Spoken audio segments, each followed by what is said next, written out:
Bonjour tout le monde. Aujourd'hui, on va poursuivre l'exploration de P5 Visuel en utilisant un programme graphique. En effet, les programmes graphiques sont une façon intéressante de voir comment se déroulent nos programmes, surtout quand on est débutant. Alors, sans plus tarder, on y va. Dans cette vidéo, on va créer un petit programme pour tracer la figure que vous avez devant vous. Le rectangle coloré correspond au canevas et la figure elle-même est tracée en blanc.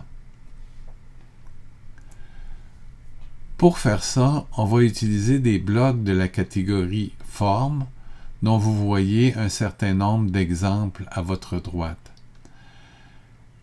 Vous remarquerez que pour utiliser ces blocs-là, il va falloir donner des coordonnées à différents points de la figure. Ces points-là sont affichés sur la figure à gauche. La question, c'est comment spécifier les coordonnées d'un point ou d'une position dans le canevas.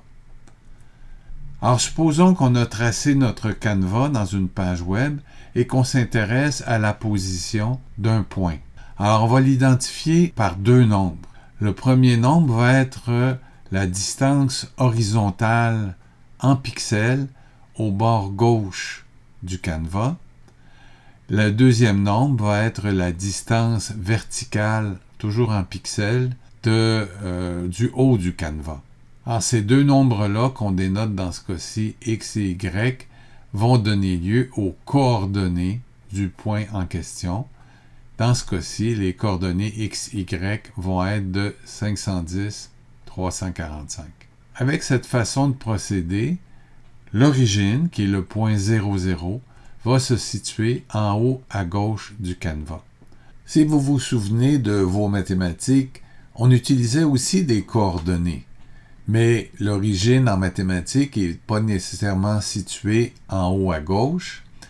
Et toujours en mathématiques, la coordonnée en Y augmente lorsqu'on se déplace vers le haut, alors qu'ici, elle augmente lorsqu'on se déplace vers le bas. De toute façon, on va utiliser ce système de coordonnées-ci qu'on peut qualifier de système informatique. L'avantage par rapport au système mathématique, c'est que, en général, si on veut décrire des coordonnées qui sont dans le canevas, les nombres utilisés seront toujours des nombres positifs. Regardons maintenant notre figure initiale. Si on imagine que notre canevas a une largeur de 800 pixels et une hauteur de 600 pixels, et que le rayon de notre cercle est de 250 pixels, si de plus le centre du cercle correspond au centre du canevas, alors les coordonnées du centre vont être de 400, c'est-à-dire la moitié de 800, et 300, la moitié de 600. Et les coordonnées de ce point-là, par exemple, la coordonnée en Y va rester la même, et la coordonnée en X, on va augmenter à 400 la longueur du rayon, ce qui va nous donner 650. Si vous le voulez bien, je vous laisse arrêter la vidéo pour essayer de voir comment on a fait pour calculer les coordonnées de tous les autres points.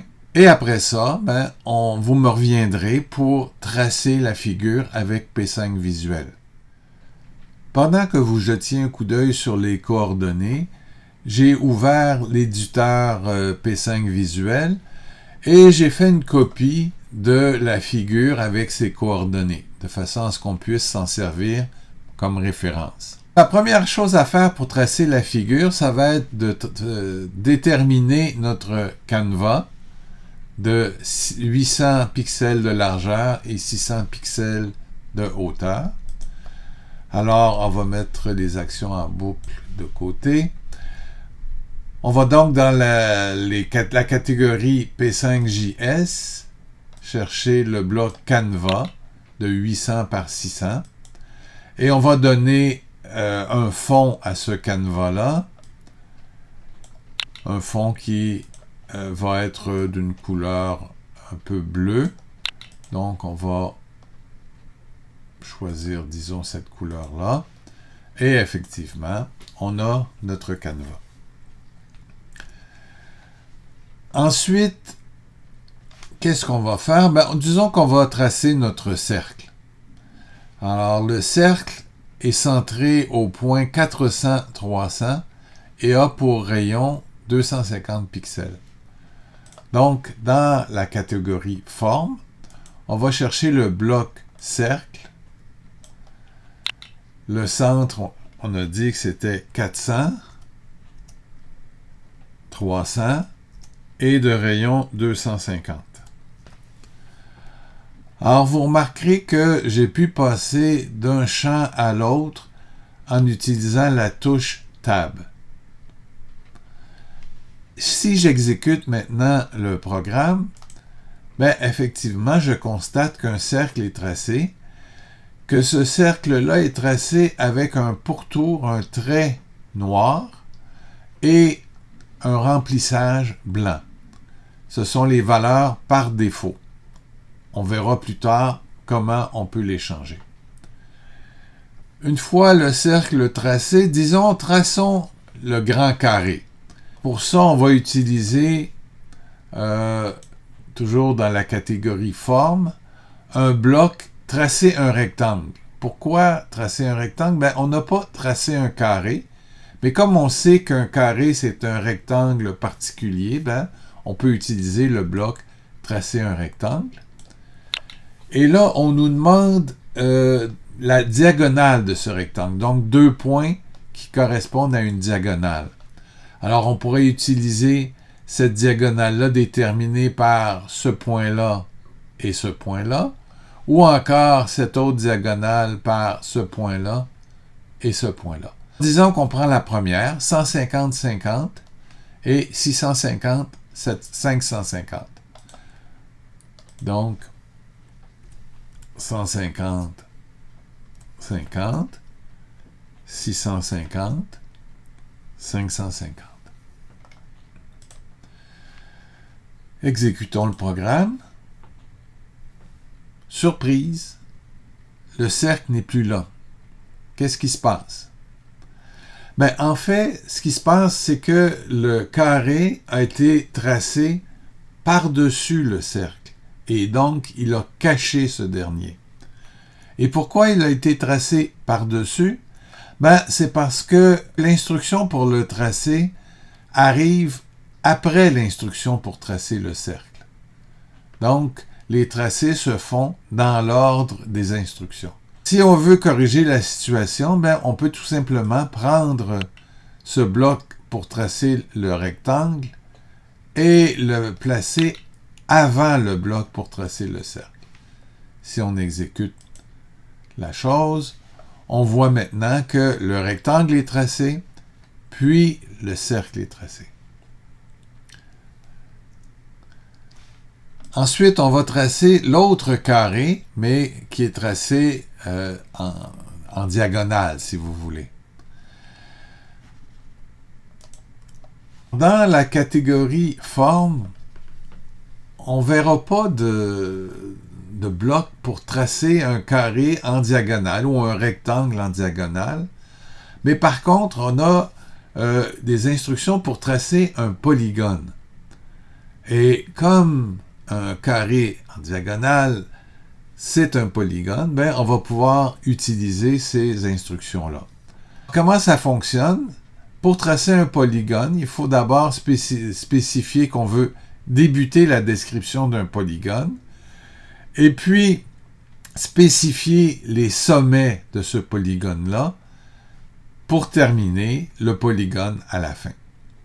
Donc, on débute le polygone. Et là, on va spécifier les sommets. Quels sommets on va spécifier? Ces 4 sommets-là. Et enfin, on va devoir spécifier le dernier sommet pour terminer aussi que pour commencer, parce qu'on veut que notre polygone se ferme. Donc, on va chercher des sommets, un bloc sommet, Et on va devoir l'utiliser pour 5 sommets. Donc, on va prendre ce bloc-là, on va le copier et le coller 4 autres fois.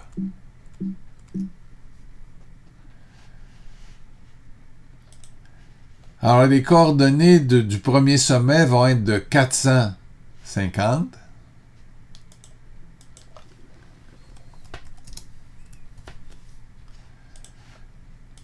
Du deuxième vont être de 150, 300.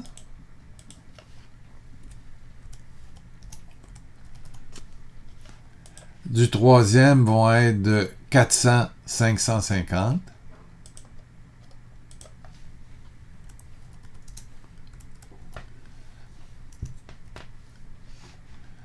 Du quatrième vont être de 650, 300.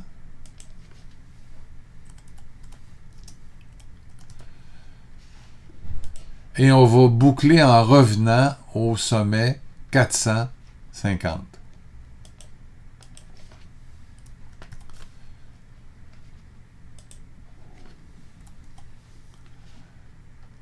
Donc, on va prendre ces sommets-là et on va les placer après débuter le polygone.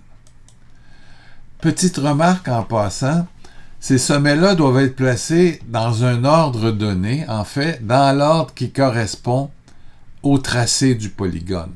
J'aurais pas pu dire, je prends le sommet 450 et après ça, le sommet 400, 550, parce que je ne veux pas tracer de segment qui relie ces deux sommets-là.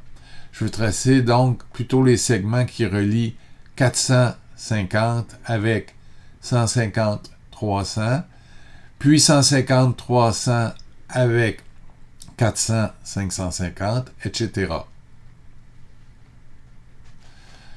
Et je dois compléter la description de mon polygone avec le bloc « Terminer le polygone ».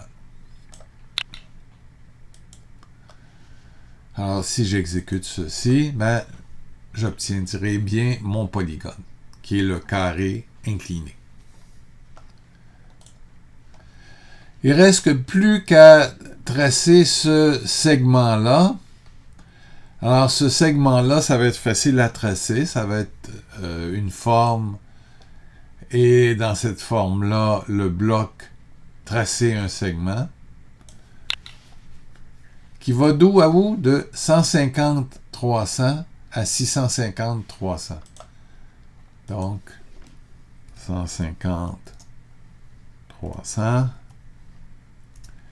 à 650, 300. Si j'exécute ceci, j'obtiens la figure que je voulais tracer au départ. On va s'arrêter ici, mais je voudrais tout d'abord enregistrer le programme parce qu'on va s'en servir par la suite. On va vouloir colorer tout ça. Je vais donc dans le menu « Sauver, ramener » et je demande de sauver le programme P5 Visuel. Vous pouvez lui donner le nom que vous voulez. Moi, je vais utiliser, je ne sais pas moi, figure simple.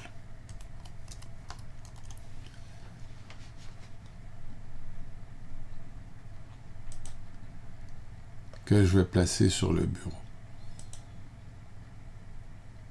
Alors, vous voyez, on a réussi à faire une figure en utilisant des blocs de la catégorie forme. Et je suis sûr que vous pouvez faire mieux, faire des choses plus intéressantes en utilisant des blocs de cette même catégorie, que ce soit des blocs qu'on a déjà utilisés ou d'autres blocs.